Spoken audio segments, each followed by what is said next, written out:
broadcasting from the Unshackled Studios in Melbourne. This is WilmsFront, brought to you by theunshackled.net. Now here's Tim Wilms.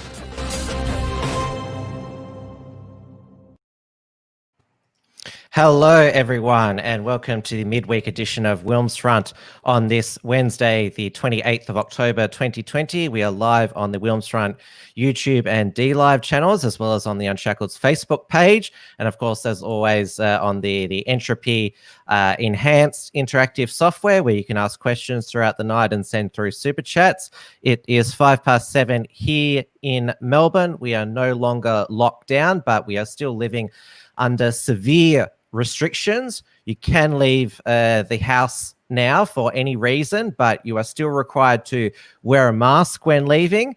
You still cannot travel more than 25 kilometers from your home, and you are only allowed 2 visitors to your home who have to be from the one household per day.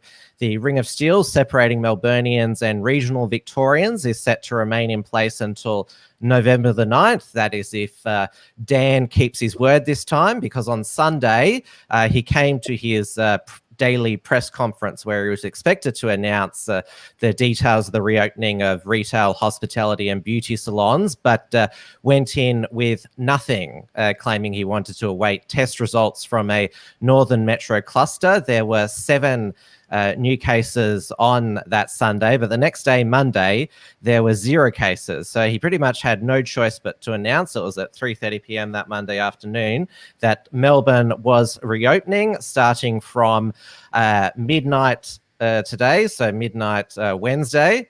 It's certainly not over by any means, the campaign to regain our freedom and human rights, not while Dan Andrews is our Premier. He will continue to be a control freak, imposing dictatorial decrees based on his paranoia of the virus, no matter how impractical, absurd or uneconomical they are. Meanwhile, Victorians will continue to suffer their own paranoia and anxiety about if Dan will send the state back into lockdown if there's a new outbreak. Dan claims that his contact tracing team is now world class, which is led by former public transport bureaucrat Jerome Weimer. Though still not many people have confidence that his contact tracing team can do the job, including he himself, given his squibbing of the reopening announcement. There is still no announcement about when the state borders with New South Wales and South Australia will reopen to Victoria. New South Wales Premier Gladys Berejiklian has said she wants to see what the numbers are like once Melbourne reopens and see how their contact tracing team reacts. There were 2 new cases today and 2 deaths. This was after 2 days of 0 cases or deaths. Both cases were linked to other cases and were already in quarantine. The 2 deaths were linked to aged care outbreaks. There are now only 80 active cases in Melbourne and only 3 in hospital. Public gathering limits remain at 10, although there is no restriction on how many households that 10 gathering limit can come from. To say it's a grey area about whether Victorians have the right to protest or that right has been restored is an understatement. Absolutely. So there was another Freedom Day march at the Shrine of Remembrance held last Friday on the grand final eve public holiday. The AFL grand final at the Gabba was won by Richmond Tigers, and the NRL grand final held in Sydney on Sunday was won by the Melbourne Storm over the Penrith Panthers. So it was a clean sweep by the Melbourne sides, though nobody could celebrate.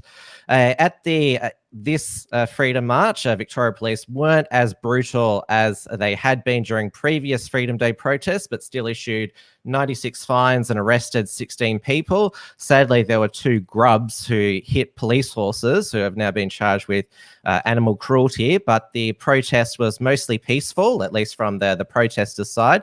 One of the attendees last Friday was Richard Ray, who attended with his mate Nathan Kyle. Nathan has previously been a guest on WilmsFront. So tonight it's my pleasure to introduce Richard. How are you? Yeah, good. Thanks, Tim. Yeah, I was there. It was definitely interesting to say the least compared to the previous protests I've been to, where the police have basically gone ham on anyone who decided to turn up.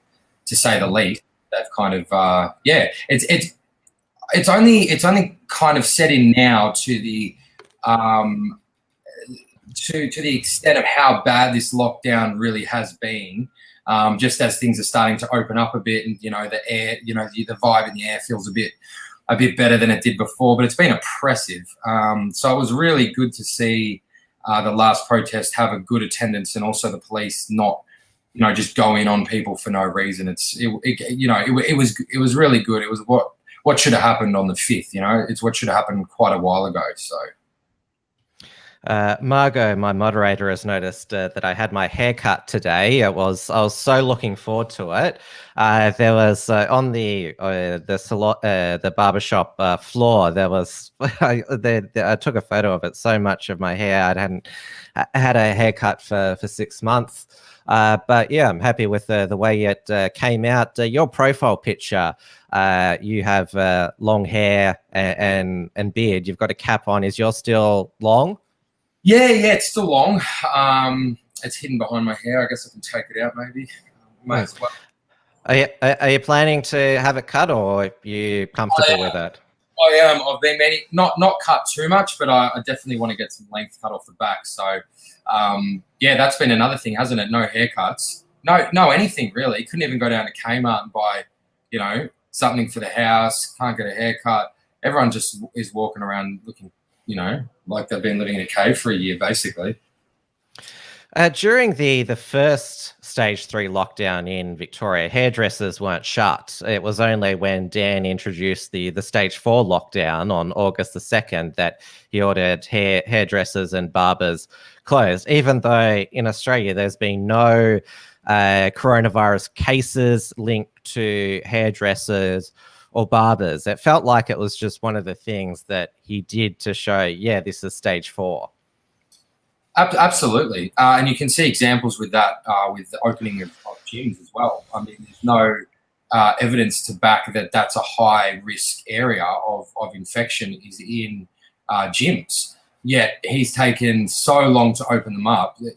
Just like you said with hairdressers, yeah, it's exactly that. It's like, I'm just going to spit in the face of the public. This is what it's felt like the whole time. He just does things. It's got no scientific backing behind it. A lot of the stuff he's done, including the curfew and all this sort of stuff. So absolutely, it does just feel like that. This is stage 4 now. We're going to get rid of hairdressers, and then the steps he's put in after we've gone into this second wave have been even worse. It hasn't been this clear step 4, stage 4, stage 3, stage 2. It's been these crazy steps where we've got to have 0 cases, and now we're hitting 0 cases, and we've still got this these ridiculous rules where we have to write our friends' names down who come over. I mean, doesn't that sound? Oh, well, that's a recommendation. I know that a lot of politicians, they forget meetings, as we've seen in these various inquiries, but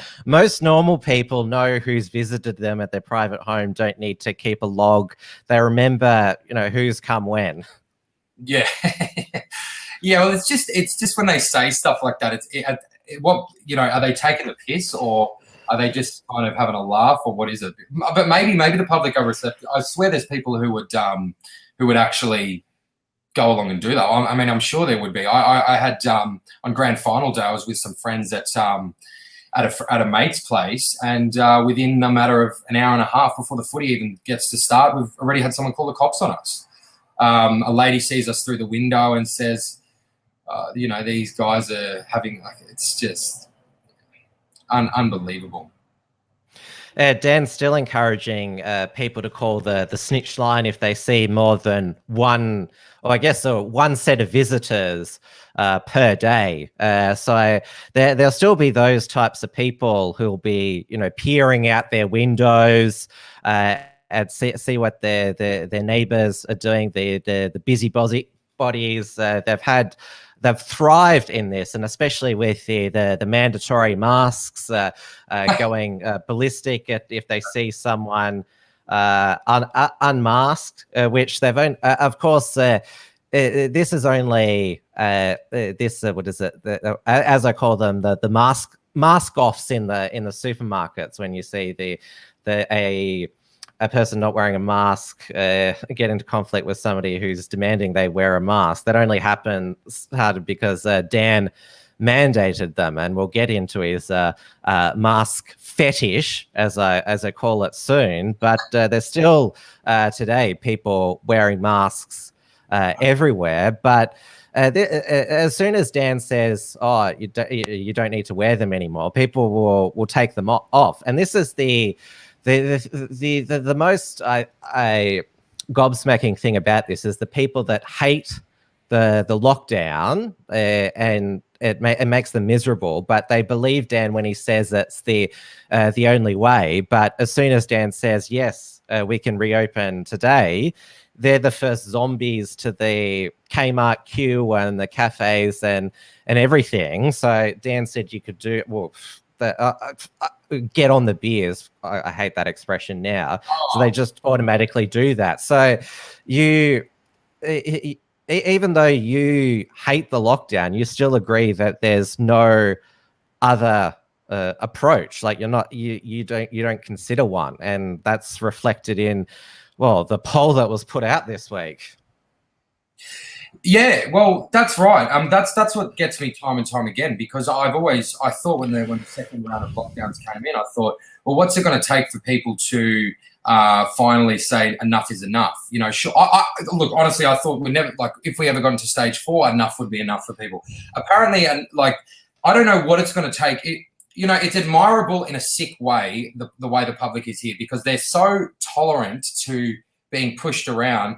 It's not like it could be a good thing if, it was sticking. It's like they're good. The public here can stick things out, but are they even sticking it out, or are they it's just out of fear? They're just staying at home. They're not thinking for themselves. That's what I hate I hate the culture here of, we don't think for ourselves. Where it's a lack of being independent. I find it's like people just want to be left alone, but they do so much rely on the system and the government. It's like this grid here in the city and in Melbourne, and it's becoming very obvious that maybe the next time they do this, which we know it's probably going to happen again, maybe that'll be the last straw, because maybe instead of 50% of restaurants and hospitality closing down, I don't know if that's the exact number, but that's something I read. Maybe it'll be another 30 or 40%, and then there was going to be nothing left. I mean, then who's going to come in and buy everything up? So I don't know. It's really hard to watch. I don't think I can deal with it again if it happens. I'm willing to stay here and fight it out, because I'm not the person to run away from things. But I mean, this place is going to go to the dogs if people don't really wake up.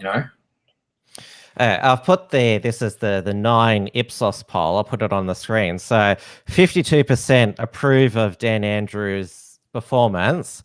Only 33 disapprove. Opposition leader Michael O'Brien, 15% approve, 39% disapprove. And Chief Health Officer Brett Sutton, who, he's been busted being a liar. He said that I wasn't aware that private security was being used until the media reported it, even though there's the email logs that prove that he's a liar.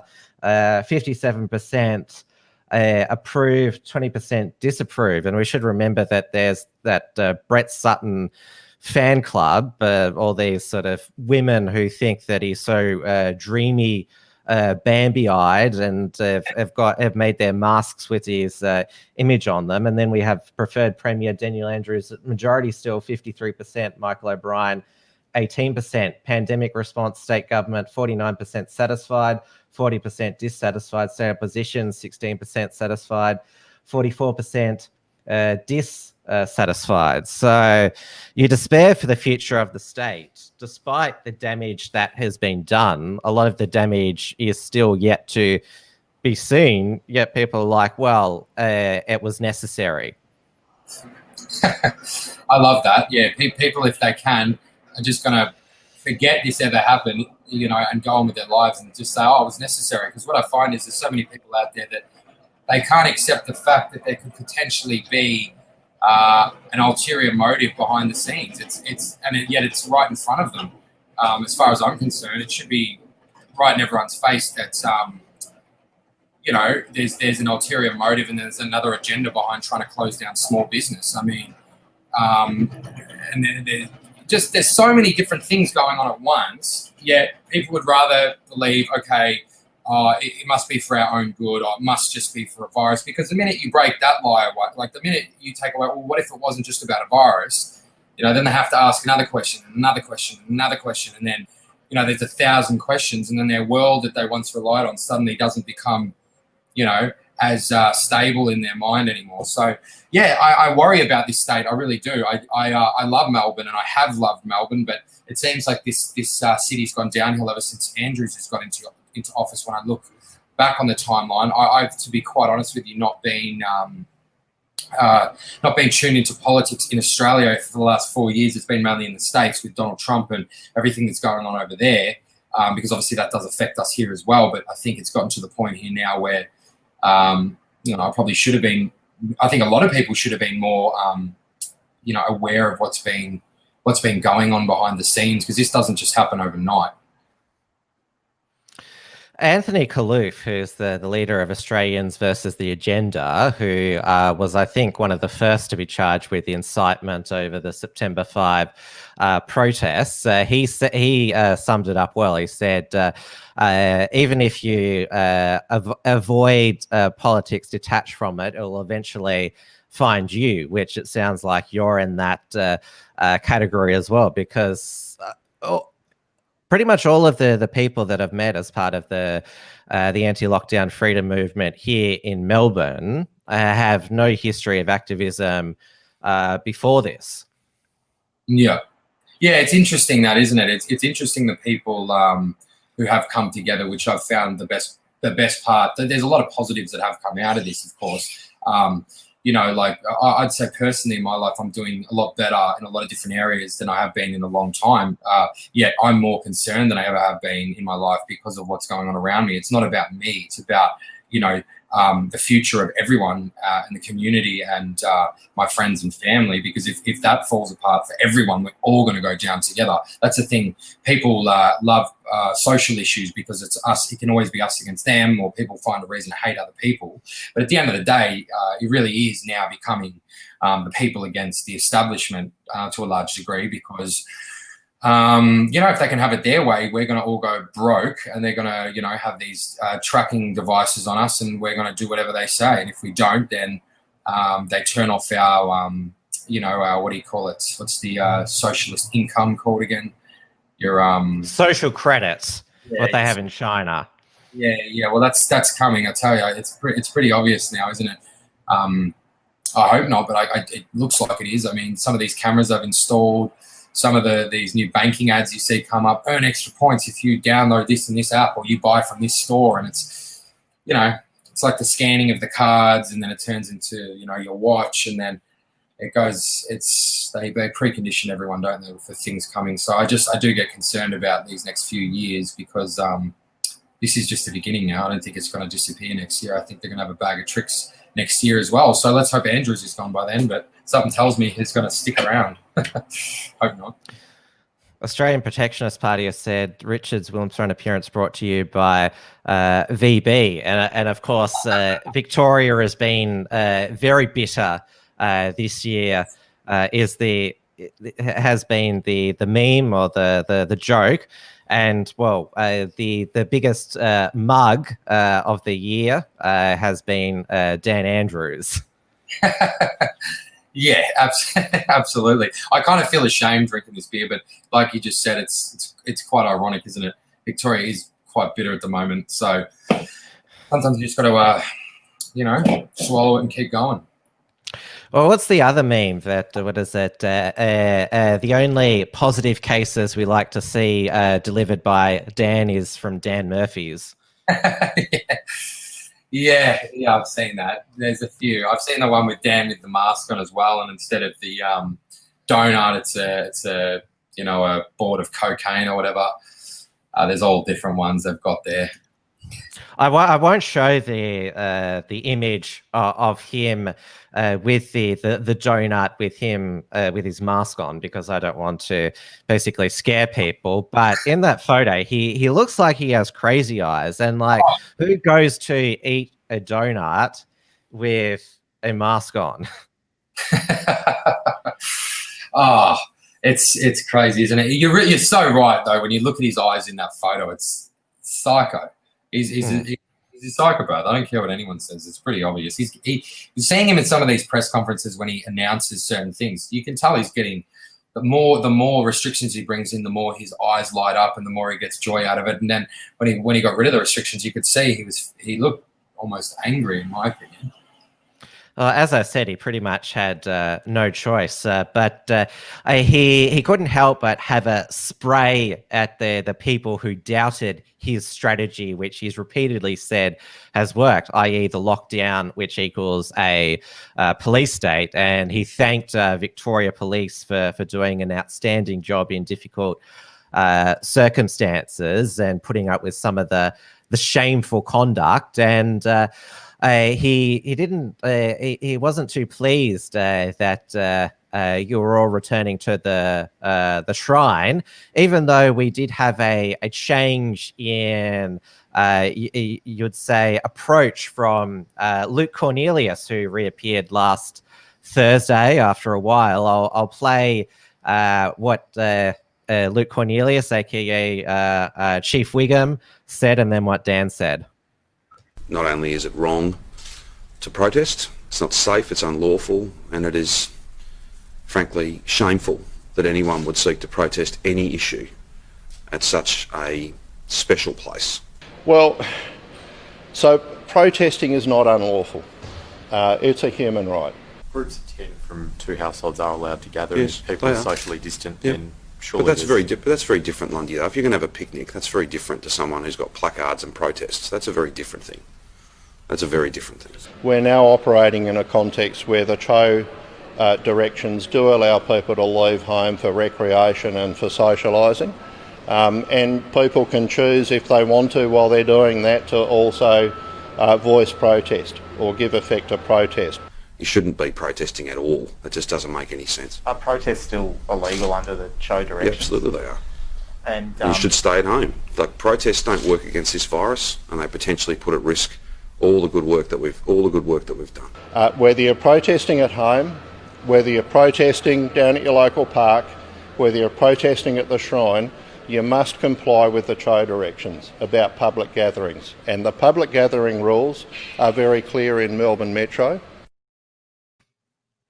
So you can see that he basically exploded with rage there. How dare you protest my lockdown that's worked? And he obviously they're called the Chief Health Officer's directives, as Luke Cornelius, Chief Wiggum, said, but we know that they're Dan's dictatorial decrees. And yes, he obviously he still doesn't like the fact that there's people who are there disobeying him. Oh yeah, it's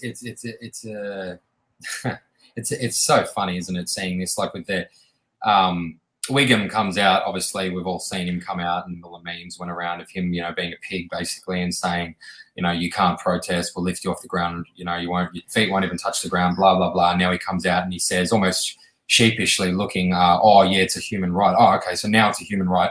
And then Dan saying the complete opposite. So obviously there's something going on in between. It sounds to me like there's something going on in the Supreme Court, which there is. But obviously there's now probably a bit of turmoil going on in the middle, because people can face consequences for enforcing things that are against people's human rights and a bunch of other things as well. But there's other directives. I think we're covered under the Constitution, all these different things like that. But yeah, it's funny that, isn't it? He really doesn't like it. You can tell Dan really is a coward. I don't care what anyone says. He's the biggest coward. He's only gotten this far because people have allowed him to. He's such a coward. He really is. He's a buffoon. Now we've all seen the vision of Chief Wiggum back in June, basically expressing his support for the Black Lives Matter rallies that took place there, and they were working with the organisers to ensure a COVID-safe rally. And I think after a public backlash, police fined the three organisers, though we didn't see the same you'd say political bias shown towards left-wing or leftist protests yesterday, because there's been this ongoing protest at the Dajab Warring allegedly sacred Aboriginal trees, which the state government is wanting to knock down to expand the Western Highway near Ararat. So this is from pedestrian.tv, one of these pop culture junk websites. Approximately 50 people were arrested at the Dajab Warring protest today, with Victoria Police using additional powers allowed under the state of emergency to arrest, charge and fine these protesters. 10 were arrested at the site, taken to Ararat Police Station, although charged with intentionally obstructing an emergency service worker on duty, refusing to leave a restricted access area and refusing to follow the chief health officer's directions. Another 40 people were arrested for refusing to leave restricted area, again failing to comply with trade directions. They were released pending summons. In addition, a significant number of people were issued fines for breaching coronavirus restrictions, which currently do not allow Melburnians to travel to regional Victoria, which for the fines for leaving a restricted area, which is Melbourne, and also for unlawful gatherings is now Dan jacked it up to 4,957. And Lydia Thorpe is the Victorian Greens senator, despite the fact that Samantha Ratnam, the Victorian Greens MLC, she voted for the extension of these powers. Said the fines would put people at risk of entering the justice system. This is a continuous cycle of systematic oppression from the government, both state and federal. She said that this was absolutely an overreach of police powers. They've been looking for any excuse to remove those land defenders from the Dajab Warring protest. Oh, so now the Greens are worried about the excessive fines and what they can do to a vulnerable people. Of course they are now, because, it fits their agenda as per usual. It fits the social, the socialist agenda, the divide and conquer, the us against them agenda, all the stuff they're for. But when it comes to everyone being affected, which we all have been to begin with, and I'm not saying that isn't, there's definitely, when it comes to, stuff like that, obviously I don't agree with it at all. And there's definitely things that have been going on that haven't been talked about enough. But I mean, the way that it's played politically is disgusting. Like you said with the Black Lives Matter protest, that's fine. I had friends personally have a go at me a couple of weeks before based on me going to a protest, and then also have a go at me 2 weeks later. These are leftist friends that I've got for not going to the Black Lives Matter protest. So suddenly it didn't become about the virus anymore because it was for a political issue, and these people get power from it and they feel like they're powerful. But the police don't see them as a threat. Because the way the police know they've got control of them in their mind. The way that these people protest, these people, a lot of them are batshit crazy, like what the police what Wiggum says. No, those people are the ones that are crazy. They're the ones who are robotic in nature. It's people like us who are free thinkers who go to these. They're scared because they're scared of what we represent. They're scared that they know if this spreads, it can overturn a corrupt system. It can overturn, a system that's not favouring us and favouring them. And a lot of people, I don't think even pick up on that consciously. A lot of it is internally. They feel, you could even say it's kind of like an energy thing. Like they can feel that something, you know what I mean? It's quite, it's two different things. That's why I laugh, is because it's so hypocritical. It can be the same exact thing, but it comes to a different political issue, and apparently it's the complete opposite thing. So, there's obviously a lot of different agendas at play here, and Well, we saw Victoria Police's conduct back at the first anti-lockdown protest on Mother's Day, where mid-speech they dragged Thanos Panagides off the stage, and then that's basically when they moved in and tried to disperse everyone. They also made their presence felt at the Botanical Gardens anti-lockdown protest on May 31st. That was before the weekend before Black Lives Matter took place. And we've seen what Victoria Police's both their rhetoric and conduct on the day during the Freedom Day protest starting 5th of September. Did you attend the September 5th one? September 5th. I've been to so many of them that I can't remember. The September 5th one was, I'm sure. The first one at the shrine. Oh, no.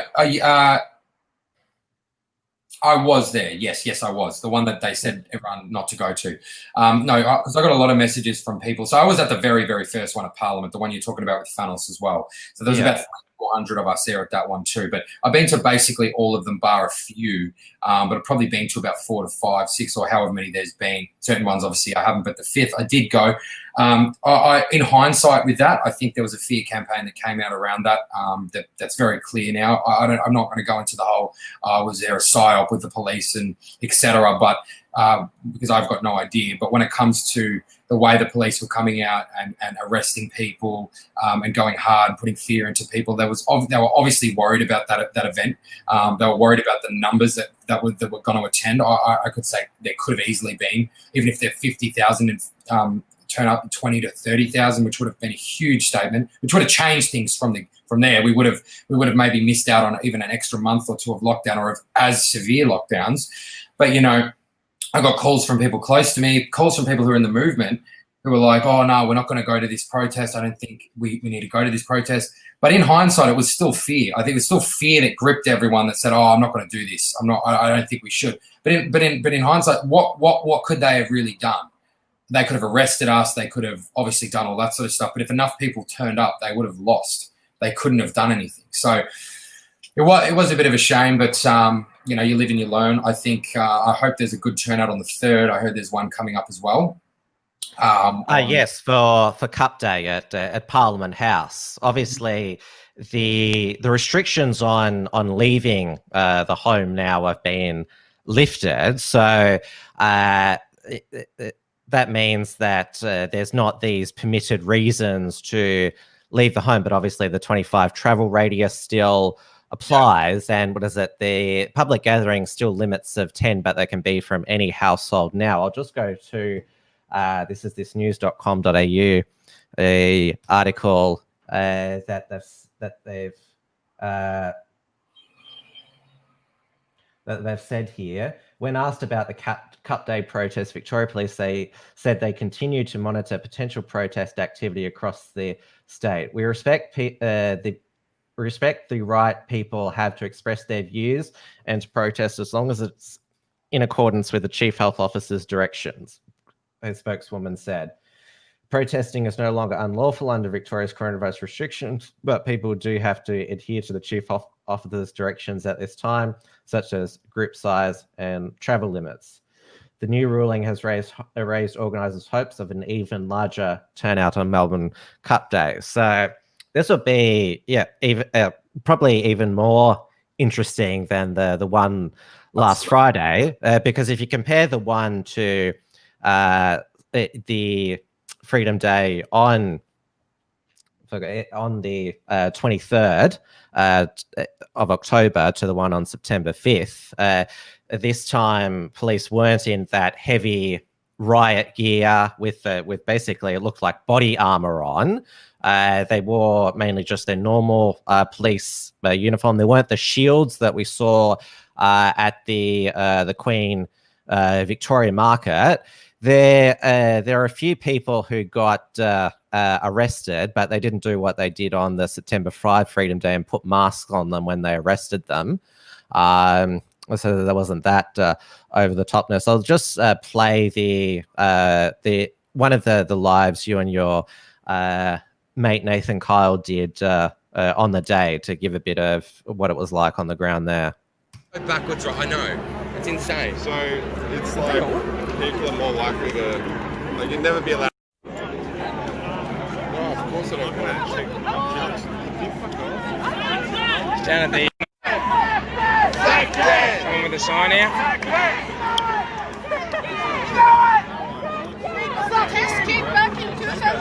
Yeah, it's 100% criminal. 100% criminal. You go here, you can see there's a wall of police here.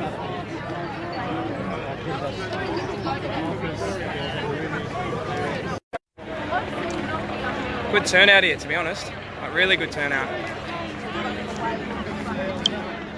So people want their freedoms back. So Milk. yeah, I agree.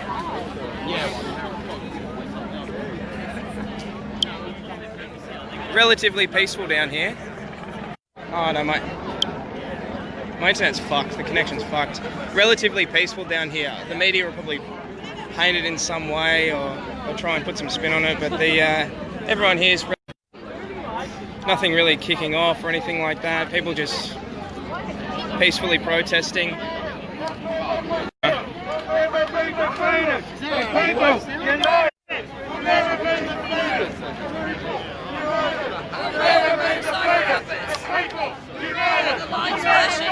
They're all motorcycles. I can't see.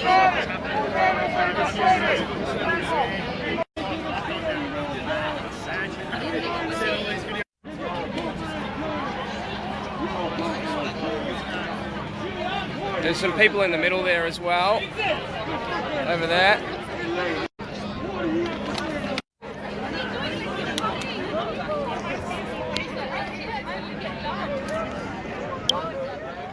Pretty big.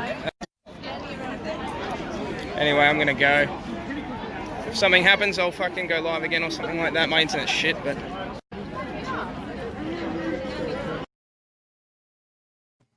Excuse your mate Nathan's potty mouth there.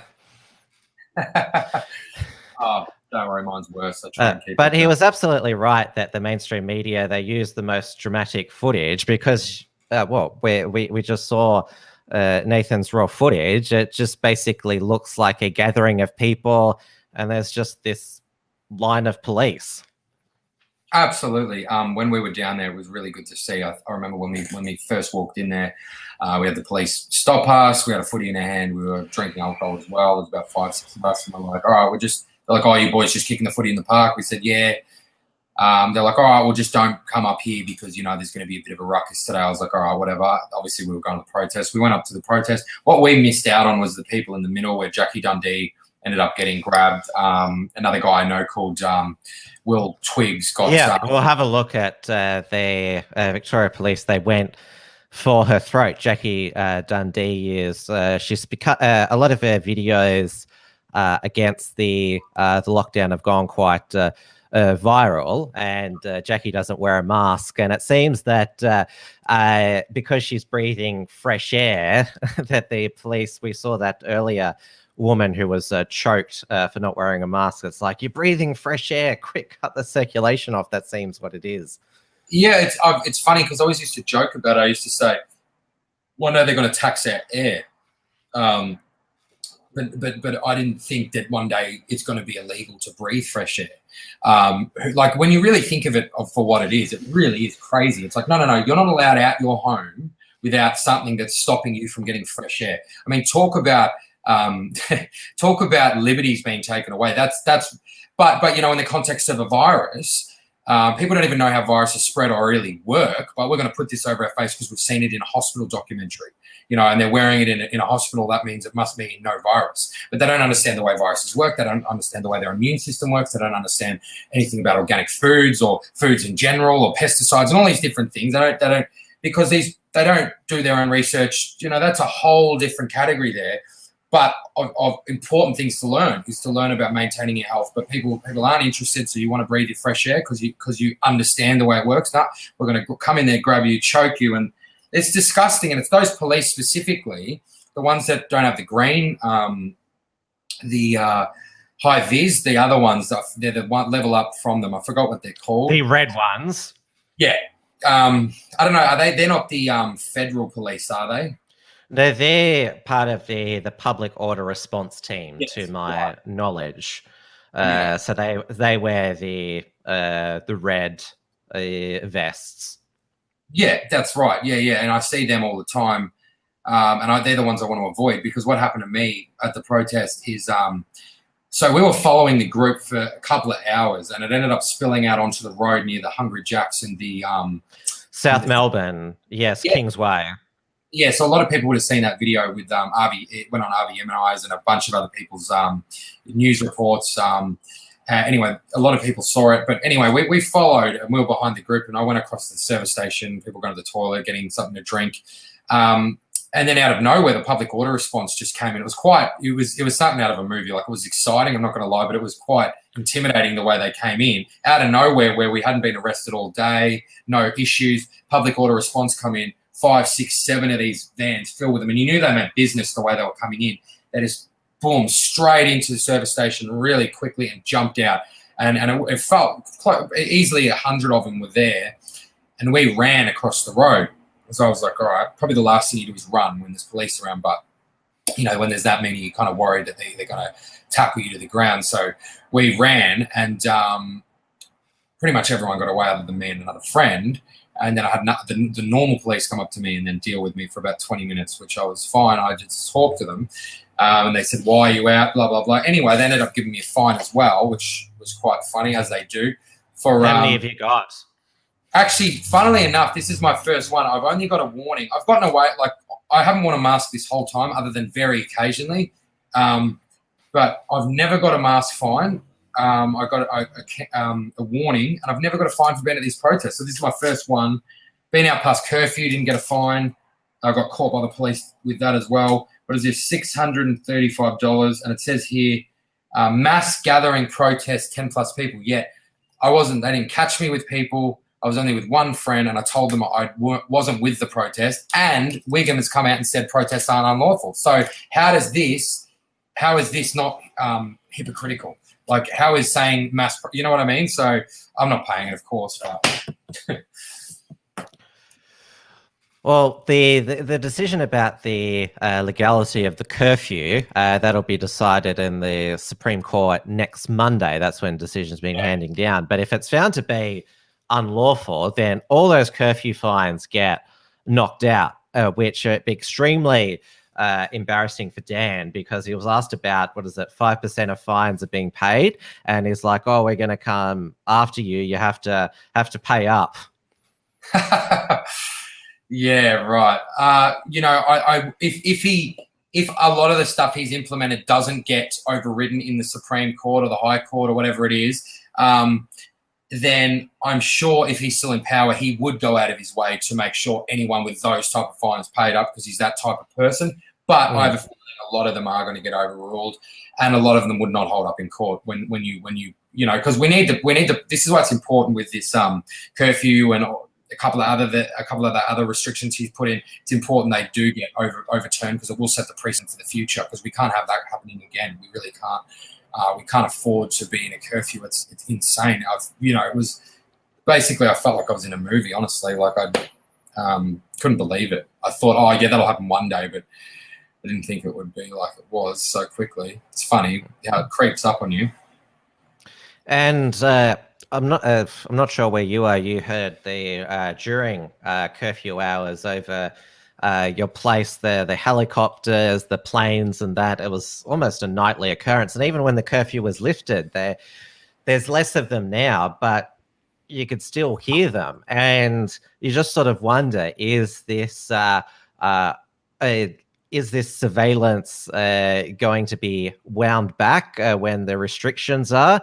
Are the police actually going to chase real crimes, such as the inevitable youth gangs that will return to the streets during summer. We've still got the mask mandate.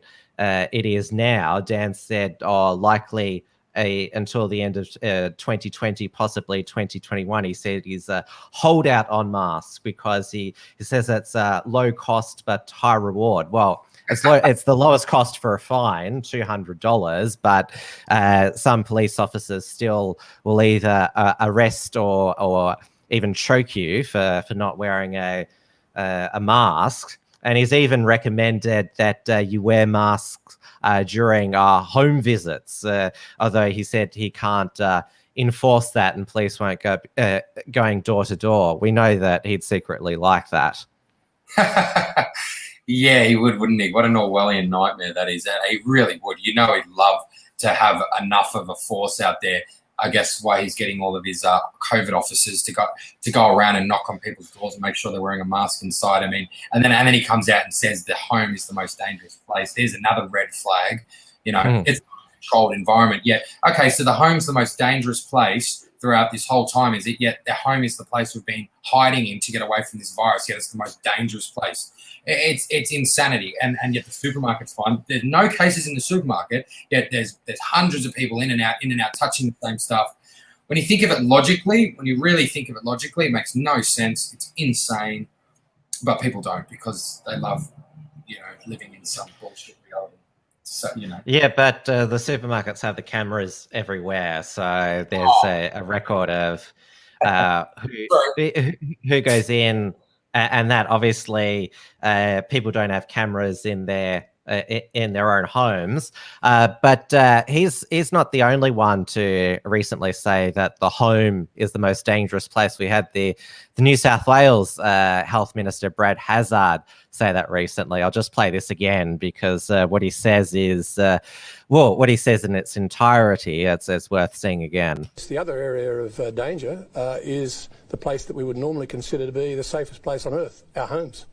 You've already heard today that one of, or a number of the people who've actually now got the virus, got it in a home situation. And we'll hear more detail about that in due course. But it is both a safe place and a dangerous place. We must treat this new world order, this new world of COVID, we must treat this new world of COVID, even in our own homes, with a high level of care and caution. Can I ask? And that's not the only time he's accidentally said Brad Hazzard New World Order. So he clearly, why does he keep accidentally saying that as well? Oh, it's funny, isn't it? Definitely an accident there. I saw the first one he did as well. That one that did its rounds. That one there's just that's straight out of the New World Order handbook, isn't it? Of having every privacy, and the main thing, they want to invade your home more than anything, invade any sense of privacy you've got left, become, big brother inside your home. I mean, they're kind of there already, aren't they, with the Google Homes and the TVs with cameras on them now and all that sort of stuff. I mean, if someone wanted to, I'm sure they'd have access. We carry our phones everywhere, but then the whole idea that having anyone in your own home that you paid for, that's your space, is somehow dangerous and they get a say in it, is exactly what the New World Order is, which I find disgusting. It really makes me angry when I hear that, but the worst part is if the public didn't listen to what they had to say regarding that, they'd have no 2 feet to stand on. But I know, especially here in Victoria, because I'm pretty sure that I've read a study somewhere, I can't even remember what it was, but something about Victoria having 3 times higher of a nanny state based on people reporting each other. Victoria's got the highest rate of that than anywhere in Australia. I think it's like 3 to 4 times more than anywhere else in Australia. It's got this nanny state, the education state, which then becomes the socialist state, and then then they bring in communism, but fascism or whatever. But I don't. That's one thing I hate, is that invasive. Before, it's kind of like you've got social issues that invade your life, but you've still got that free. You've still got that boundary of your home. You can still go out and do as you please, and people can leave you alone. Now, since they've, the social thing, which is now the virus, which becomes this social thing, like you were saying earlier, how these Karens or whoever you want to call it love enforcing it on other people. It's their wet dream in a way, isn't it? That they get to now, essentially, if they want, invade your life. There's jobs going where they can go and tell you what to do. COVID officer. So it's scary stuff. I had an idea today. Like, obviously, there's all these tracking apps now. Maybe somebody could create a Karen tracking app. So if obviously somebody like they have a neighborhood snitch there, you feed that information to the app and know that there's a lot of Karens around this area. So if you're entering that area, just be aware you might have a Karen or nosy neighbor busybody there. I think that's a great idea. I think that's what they really need to do instead. They're the ones who need to be tracked, I think. I'm not sure if you watched the first episode of Howzos versus Virus on Monday night on Seven Mate. But the Howzos, they got a fine from the police because their infrared drone picked up that in their home they weren't social distancing. They had that on Howzos. No, I didn't see that. I got to go back and watch that. Yeah, but sort of, I didn't like that joke because it's like you just gave them an idea, an infrared drone that can pick up. Oh, yeah, I'm sure they're onto it already. CHADSTONE reopened today, but I'm not sure if you'd really want to go there, given what they've got here, which is this is their COVID safe instructions, and it says here, always keep your distance. It says here, security officers in high visibility vests are monitoring our centre to enforce the physical distancing requirements as appropriate and are working with the local police. And it also says wear a face mask. If you choose to visit, please remember you must always wear a face mask. This excludes people who cannot wear a mask for medical reasons. You'll be asked to provide documentation to support this to our team. So CHADSTONE's gone from, well, the fashion capital to the fascist capital. Yeah, I mean, that's insane, isn't it? So, yeah, we were talking about it, weren't we, before, how they can, obviously the DHHS website says you don't have to provide one, and there's a multitude of reasons. I read a thing earlier about how these people can't infringe on your right to not wear a mask if you've got an exemption. So I don't know how that all works. I don't know if they can really even legally enforce that, but I'm sure they'll try, and I'm sure they will still kick you out of the place until someone takes them to court over it, until, once again, there's a precedent set. But that's funny, isn't it? It doesn't sound relaxing to me. This is the thing. It's like, finally you get out of lockdown, I just want to relax. No, can't stand up at the pub. You've got to wear a mask in, and then when you sit down, you can take it off. Is that the police coming to your place again? They've been listening to the show. No, I live right next to a hospital, so I get ambulances 24/7. But okay. But it's police sometimes, of course. But yeah, it's hard to relax at the moment, especially with a mask. That's the one thing I'm desperately wanting to get rid of. That we know, once again, that if people say no, I know for a fact, if people say no, enough is enough, I don't want to wear a mask anymore, and you stop people take it off, businesses stop enforcing it on people, it'll be gone like this. It'll be just gone. But once again, how long is that going to take? 6 months until people go through summer and can't breathe, and they're like, pull it off and finally throw it in the bin? Probably, knowing what's just happened for the last 9 months, it'll probably take them 6 months before they're really sick of it. So I don't know, maybe not. Or if somebody has a major health episode because they've been forced to wear a mask outside during summer, which is, there are so many, as we've just talked about, there's medical reasons why people can't wear masks, but to cut off the fresh air, that has consequences as well, because the actual advice about wearing masks until Dan developed his love of masks was you only, were suggested to wear a mask if you couldn't physically distance. Now, Dan expects you to wear one if you're outside and there's nobody around for ages. And this is another one of his dictatorial decrees. It's not based on health advice. He said that oh, I'm a holdout on masks. He basically confessed that it's his decision, which of course is not consistent with the Public Health and Wellbeing Act, which it's the Chief Health Officer's directives, not what Dan decides. Yeah, well, that's right. But it is all about what Dan says, isn't it? And people will follow it and do whatever he says because they're lost, some of these people. They've got no idea what left or right is, and they don't think for themselves, and they need someone to tell them every little move of their life. And I found it quite comical, but also infuriating when, excuse me, I saw the police and there's Siri going off on me saying a word. When I saw the police force and the dictator Dan come out on their Facebook and Instagram pages with a dog with a mask, showing how to put a mask. Oh, I saw that one. That was horrible.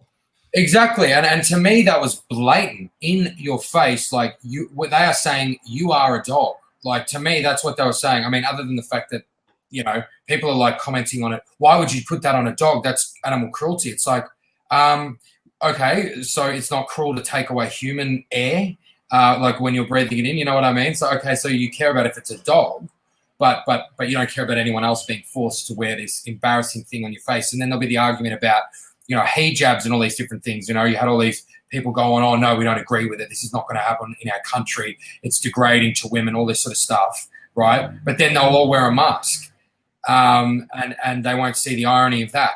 It's like I said, it's this subconscious thing. Oh, well, it's a blue mask that I've seen in a hospital show before, so it must do something with the virus. You know what I mean? But it does nothing, and it's the same thing as wearing a muzzle on your face as a dog. So I'm not going to wear it. And I think the fact that they put it in your face like that, hinting you are a dog, this is how you wear your mask, should be enough of a hint that what they're really getting at here. But once again, apparently there's no agenda behind anything with some of these people, so they're not going to see it. Have you seen? There's feedback now. Did you take headphones out? Oh, is there? Yeah, an echo. Oh, okay. That's Oliver Haddon. Is it just started now? Yeah, it just started now. I'll turn this down a bit then. Is there still an echo now? I'll keep talking now. Yeah, it's fine now. But have you seen the latest on the Victoria Police page when they released those composites of suspects and they're wearing masks? Oh yeah, that's hilarious. Those photos, it's just comical. I don't know if they're taking the piss when they put that up, but it's like, oh, have you seen this guy? Yeah, I've seen 1,000 of them today. I mean, is the penny going to drop for Victoria Police like during the summer when the gangs are around? It's like, hey, we can't identify these people because Dan's requiring them all to wear masks. Like, his office has been vandalized twice, Dan Andrews. I assume then when people, the people, whoever did it, wore masks when they did it because, well, that's what Dan decrees. So good luck finding the people who did that. I think the joke was about that. There's about 6 million suspects. Yeah, it's so funny, isn't it? It's so. I remember going to Coles one or 2 days before the mask mandate came in, and I honestly didn't expect the mask mandate to come in. The way the second wave hit was very like boom, boom, boom, just out of nowhere, and it just suddenly took everyone off guard. It was like we're at three to 5 cases a day, and then boom, hotel quarantine, mask mandate, curfew, blah blah blah. That's how he just got it in so quick. But anyway, back to what I was saying about Coles. I remember I used to go in there with a hood on. Face uncovered, obviously, no masks at the time. They've got cameras through the aisle, but maybe I look a bit shady the way I was dressed. So, of course I'm a thief. And I go back 3 days later and I get looked at if I'm wearing the same thing. It's like before I'm shady because my face is uncovered, but I've got a hood on. Now I'm shady because my face is uncovered and everyone else has a mask on. You know what I mean? It's like it goes from anyone could walk into a store and steal with a mask on, and no one would know who they are. And now I stand out like a sore thumb to a security guard because I'm not covering my identity up. You know what I mean? It's insane. I don't. Yeah, I remember when Dan first became premier. He questioned, or he didn't like that some of the people who attended the Patriot rallies had face coverings on. It's like, oh, why are they wearing that? What have they got to hide? So he's gone from that attitude to absolutely having this mask fetish. Yeah, yeah, exactly right. I do. I remember those as well. What, last year and the year before? Yeah, those. I remember those. I don't even remember what he said there, but he brought it out of nowhere. And I remember early in the year he said, what was it, March, April, would have been May or something like that. He said, "Oh, masks are unnecessary. It's really a waste of a mask," or whatever he said. "Oh, it's really a waste of a mask." And then he comes out and "Oh, now it's mandatory." For what? Where else in Australia has done it? There's more cases in New South Wales on some days now, and they're not wearing masks. They seem to just life. And you're allowed up to 20 people at a private indoor gathering. It's been expanded to 30 outside. Everywhere is open in New South Wales except for, I think, nightclubs, but it's pretty much business as usual in New South Wales. You're now allowed a protest of up to 500 with a COVID-safe plan. As it stands now, where we're all still trapped in Melbourne, and regional Victorians, the borders are still up with South Australia and New South Wales. But a lot of people have been speculating, when all the borders open by Christmas, as National Cabinet have agreed to, apart from Western Australia, will there be a mass exodus? And there was another 9 Ipsos poll, and it's spoken about of the poll of the 446 who lived in Melbourne, 1 in 10 were contemplating a move to regional Victoria, and a further 15% are considering moving interstate. I'm of the mind that I'd want to go to another state just to not have to or be pressured to wear a mask.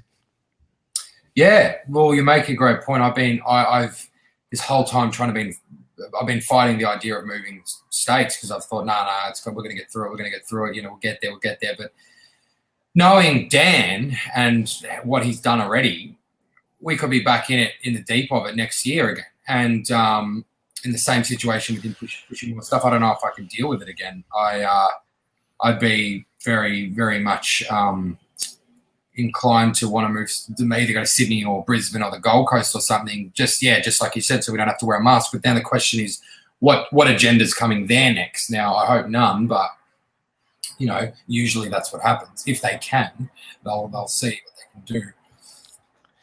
One of my New South Wales friends said that if Victorians are going to move up to New South Wales, they should have to fill out a declaration that they're not a communist. And it's like, yep, I'll fill that out.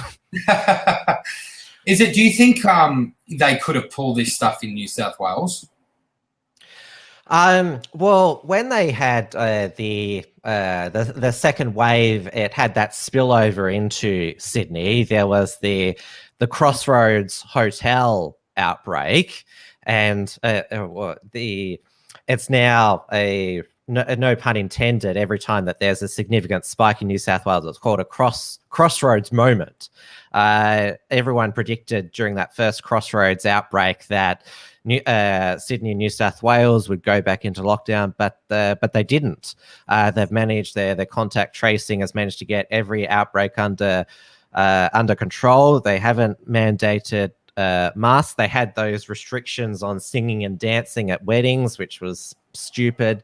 They've now lifted them, but credit to Gladys Berejiklian and even Brad Hazard. I mean, he's probably redeemed himself after the Ruby Princess fiasco by making sure that their contact tracing is good and they haven't gone back into lockdown. So they've been, well, as it's been said, you don't want to use mainstream language, but the gold standard, just suppressing the virus but not freaking out and shutting everything down, which a lot of people fear that Dan might do again. Oh, and everyone, should feel that way, I think, unfortunately. And like I said, we need to get rid of him. That's why people need to stop not stop protesting. We need to get harder now. We've got more of an opportunity to go in now harder without getting attacked as much by the police.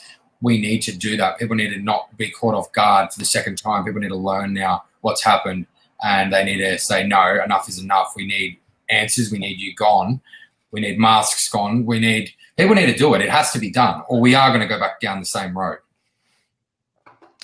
I'm like you. I've always loved Melbourne, but look what we just had the grand final. The most Melbourne thing, the AFL footy, was taken away from us. It was all played interstate. Grand final in the Gabba.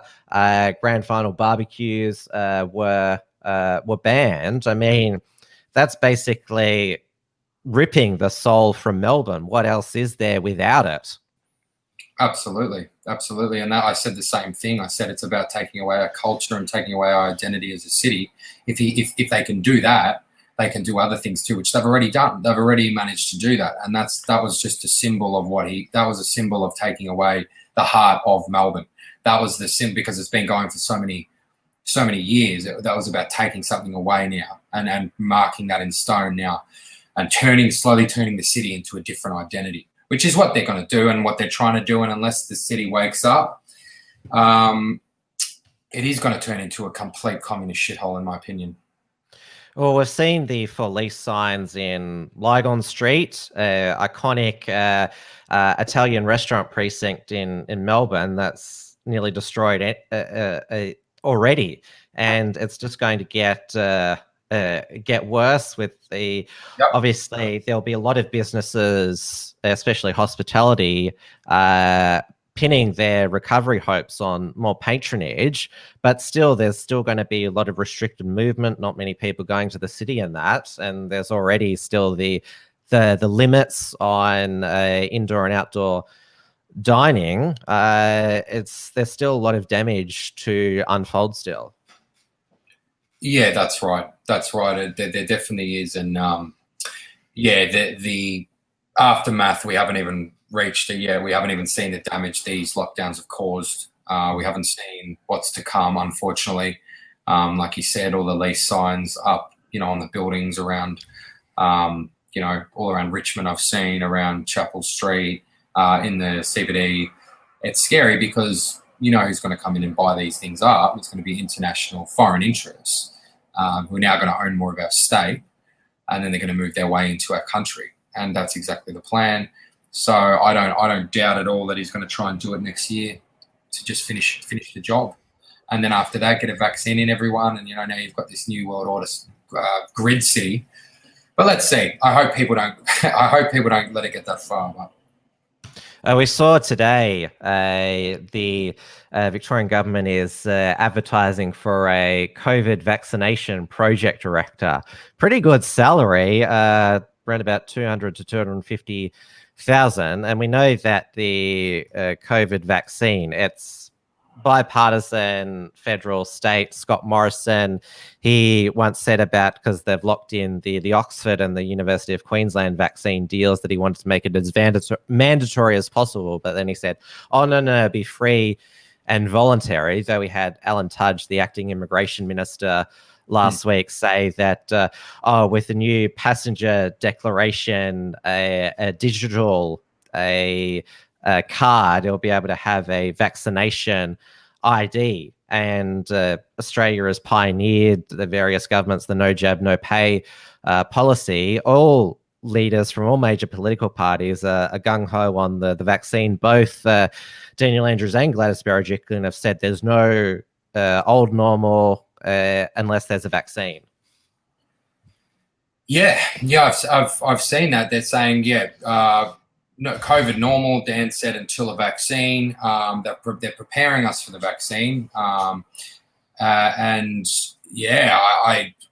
think they really just want to nail it into our head that that's going to be the normal until people take a vaccine. It's just what percentage of the population are going to take it is going to, that's going to really depend on where we're going to go from here, And with the Northern Hemisphere going into winter, we're seeing what I call the Melbourne model, with various aspects of our stage 4 lockdown being implemented. And obviously Ireland, they've got the 5K limit in their lockdown. And we see, Wales has even gone into more lunacy with the non-essential items having covers over them, which is just absurd. I mean, who gets to decide what's non-essential? They've even covered birthday cards and kettles.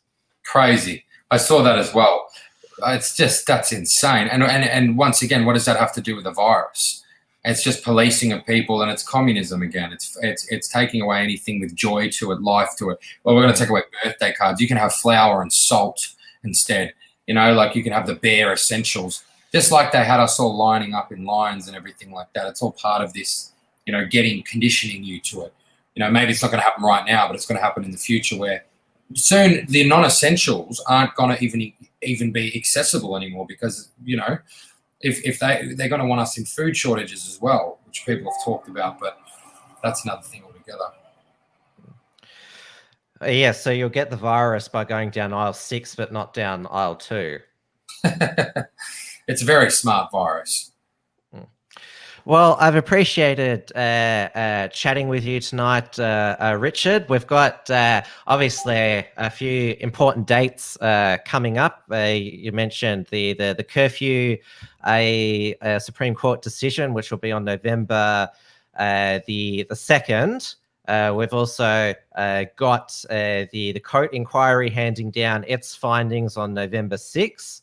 And then we've got the 2 High Court challenges. We've got the Sorrento business owner, Julian Gurner, challenging the 5-kilometre travel limit based on a freedom of movement in the Constitution. And then Clive Palmer, a mining magnate, challenging WA's hard border closure under the Constitution. And fingers crossed, Dan keeps his word and the Ring of Steel is dismantled on November 9, which would be a fitting day because that's the anniversary of the Berlin Wall coming down in 1989. Oh, I didn't know that. Yeah. Wow. That's going to be interesting. You know, it's exciting what's coming up now. I hope there's some wins there for the people, you know, and then the government have to, you know, face the consequences or at least face some accountability for what they've done. But yeah, and we've got this protest coming up on the 3rd. So hope to see you there, Tim, maybe not. But either way, yeah, we'll have a huge turnout. I'm planning to get down to back into the field soon. There's a big difference between sort of like participating in a protest and sort of covering it. There's like a lot of pre-production, then production on the day, and then post-production as well. So I'm sort of, what's the expression, sort of, you know, biding my time. And when I do return to the field, it's going to be, you know, bigger and better than ever. Yeah. Well, yeah, that's the thing is there's a lot more, isn't there, to it than just rocking up. You've got to deal with the police as well, and then the media team and everything like that. But I hope we get a massive turnout. I hope we get a massive turnout on the 3rd because we need it. I'm not like Harvey, who has the backing of an international news organization like Rebel News to have his back all the time. In Canada, their journalists are arrested all the time, and Ezra Levant, they're always taking the Trudeau government to court. I mean, he's just as bad, if not worse, than Dan Andrews Trudeau. Oh yeah, man, he's bad as well. I remember I've been watching these dictators overseas. And all the stuff going on. That's what I mean about international politics. But I just didn't see it coming here so quick. I knew it was happening in the background, but you know, you see the pop the head out, and then it's very obvious. And I think the US election, that'll have the result will have a big impact on where sort of this pandemic goes, and when the sort of end will be, because obviously Trump, he doesn't want us to be gripped by fear, while Biden's warning of a dark winter and wants a 2-month mask mandate, which he claims will save 100,000 lives. Because all the media, they get hysterical that Trump's rallies, there's not everyone's in masks, and with that, you know, it's not from a position of care, it's out of a position of beratement. You want to berate Trump supporters. You don't actually care about them. Yeah, absolutely. That's all that it's about. It's honestly, it's a joke, really. The way that they go at them, they find anything at all that they can get them for, no matter what. Yet Biden is implicated with all this stuff at the moment with his son. There's evidence everywhere of his corruption, yet that doesn't make the media, that doesn't make the news. They're more concerned about a couple of Trump supporters not wearing a mask, you know. So, and then you got Antifa running around on the street, but yeah, keep going. Oh, they wear masks, but for a multitude of reasons. Yeah, yeah, and we all know what that is. All right, take care, Richard. We'll catch up Thanks, again Steve. soon. I appreciate it. Thanks for having me on, for sure. And yeah, I'll hopefully see you down at the protest. That'll be awesome. Yep, take care. You too. Thanks a lot. All right, that's the midweek show for tonight. So obviously with all the elections coming up, the broadcast schedule of not just WilmsFront but also Uncockables will be quite irregular. So tomorrow night, the regular Uncockables will air at 8:30 p.m. Melbourne time on the show YouTube and DLive. So far it is, as always, myself, David Hiscock, editor of the XYZ, and also Jared Seaby, director and founder of the AMEG project. There'll be no WilmsFront or Trad Tasman talk this Friday night. That's because I'll be prepping for the WilmsFront Queensland election night live stream, which will be commencing at 8 p.m. Melbourne time on the WilmsFront YouTube DLive channel, and also the Unshackled's Facebook page, which will be 7 p.m. Brisbane time, 1 hour after the polls close there in that state, because that's obviously when we'll start to get results.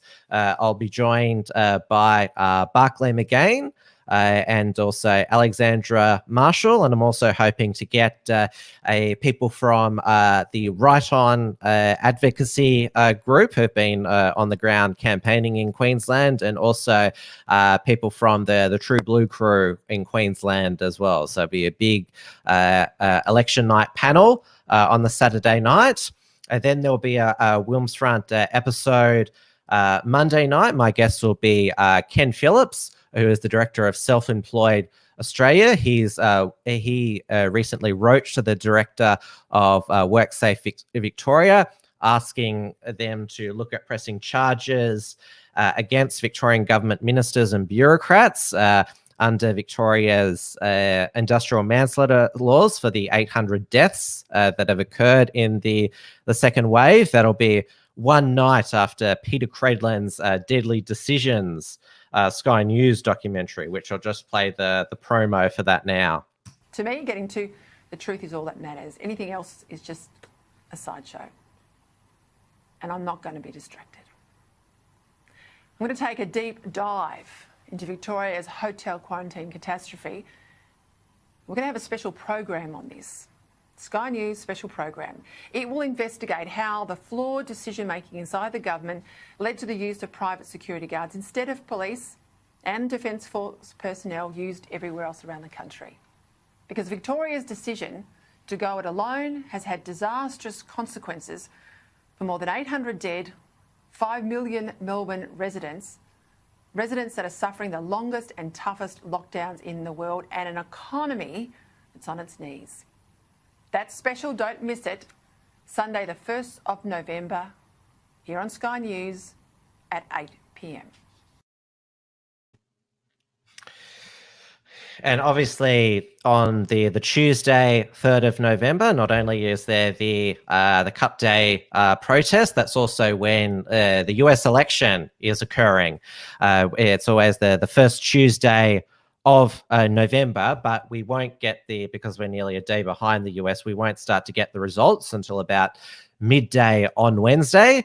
So for the US election, there'll be a special Uncockables election day live stream, which will be in Australia, which will start at midday Melbourne time, and we'll keep going until we get I would say the most results that we do that night, because we do not know if we're going to get a result on the election day, because obviously with all the mail-in voting, there could be a delay in the count obviously Biden is ahead in all the polls, but so was Hillary Clinton last election. So if anyone can pull off another upset victory, it is Donald Trump. It'll be myself, David Hiscock, Stephen Wells, and Richard Wollstonecroft, who so far will be all on the Uncockables US election